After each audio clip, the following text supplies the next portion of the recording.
ఈరోజు హైదరాబాద్ నగరంలో ఒక German company, global company, global capability centres అని చెప్తున్నారు కదా, జీసీసీ. ఇది జర్మన్ జీసీసీ. ఇది ప్రపంచంలోనే నంబర్ 2 ఈ కన్స్ట్రక్షన్లో కానీ సివిల్ ఇంజనీరింగ్లో కానీ. వాళ్ళ tools a construction, high technology construction buildings ఎక్కడున్నా కూడా వాళ్ళ టూల్స్ ఉపయోగిస్తున్నారు. వాళ్ళు ఈరోజు మన హైదరాబాద్ నగరంలో ఒక R&D సెంటరు, తర్వాత వాళ్ళకి సేల్స్ ఆఫీస్కి బాంబేలో కూడా ఒక సెంటర్ పెట్టారు. ఎందుకు హైదరాబాద్ నగరం చూస్ చేసుకున్నారంటే హైదరాబాద్లో టెక్నికల్ టాలెంట్ ఉంది, దానితో బట్టి ఈ కన్స్ట్రక్షన్ ఎక్కువ ఉంది. ఇప్పుడు ఎందుకు హైదరాబాద్ నగరంలో కొత్త సిటీస్, ఫ్యూచర్ సిటీ, ఏఏ సిటీస్ ఇవన్నిట్లోనూ కన్స్ట్రక్షన్ యాక్టివిటీస్ చాలా ఉండబోతున్నాయి. తర్వాత మన దగ్గర ఉన్న హై టెక్నాలజీ బిల్డింగ్స్ ఏ నగరంలో కూడా లేవు. ఈ టెక్నాలజీ అన్నింటిలోనూ ఇప్పుడు ఇందాక లూయిస్ గారు వాళ్ళు చెప్పిన దాన్ని బట్టి ఈ digital twin technology new technology. ఇప్పుడు ఎనీ బిల్డింగ్ ఏదైనా కట్టినప్పుడు దానికి టెక్నాలజీ డిజిటల్ ట్విన్ ఉంటే మెయింటెనెన్స్ కానీ, రిపేర్ కానీ ఇవన్నీ చాలా ఈజీ అవుతుందండి. మన దగ్గర ఉన్న కన్స్ట్రక్షన్ కంపెనీస్కి ఇవన్నీ తెలియటం లేదు. సో అందుకని ఈరోజు వీళ్ళు ఇక్కడ రావడం జరిగింది. ఇదే కాకుండా మన దగ్గర స్టార్టప్ కంపెనీ చాలామందికి సరైన గైడెన్స్ లేదు. అందులో ఈ కన్స్ట్రక్షన్, సివిల్ ఇంజనీరింగ్లో అసలు ఆ డొమైన్ స్కిల్సే లేవు వాళ్ళకి.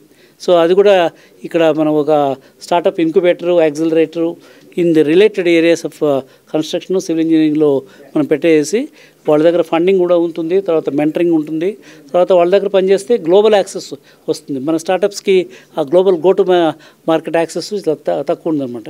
సో దీనివల్ల మనకు అంటే ఇదివరకు టెక్నాలజీ కంపెనీ చాలా వచ్చాయి హైదరాబాద్లో. ఇట్లా డొమైన్ స్పెసిఫిక్గా ఉన్న టెక్నాలజీ కంపెనీ రావడం అనేది చాలా పెద్ద అడ్వాంటేజ్ మనకి. సో మనకి కన్స్ట్రక్షన్ యాక్టివిటీగా ఎక్కువ ఉంది కాబట్టి మనకి ఇది 2 విధాలా మనకు ఉపయోగపడుతుంది. చాలా ఇప్పుడు ఐటీ సర్వీసెస్లో ఉద్యోగాలు తగ్గిపోతున్నాయి ఈ ఆటోమేషన్ వల్ల. కొత్త ఉద్యోగాలు క్రియేట్ చేయాలంటే ఆ స్టార్టప్స్ కావాలంటే ఇట్లా డొమైన్ స్పెసిఫిక్ స్టార్టప్స్కి వెళ్తే కొత్త ఉద్యోగాలు వస్తాయి, వెల్త్ క్రియేషన్ ఇది కూడా అవుతుంది. అందుకని మేము కూడా ఇంటర్నేషనల్ స్టార్టప్ ఫౌండేషన్ తరఫున we want to sign an MOU with Nemetschek so that we can create more startups in this domain areas. So we wish them all the best, and we are going to give all the support from our side to them. Make sure that they create more jobs for India. My name is Sunil Pandita. I am the CEO of Allplan and Chief Division Officer of the Nemetschek Group. The partnership, the opportunity in Hyderabad is chala bagundi. Good. And the kind of R&D facility that we are building here in Hyderabad is focused on 3 big areas.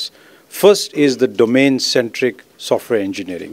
This is the domain of architecture, civil engineering, building and operating and managing a big building or a road or a bridge or a stadium. Think construction. So that's one big area. Second is artificial intelligence. Our Center of Excellence globally for artificial intelligence is right here in this building, and we plan to significantly expand it.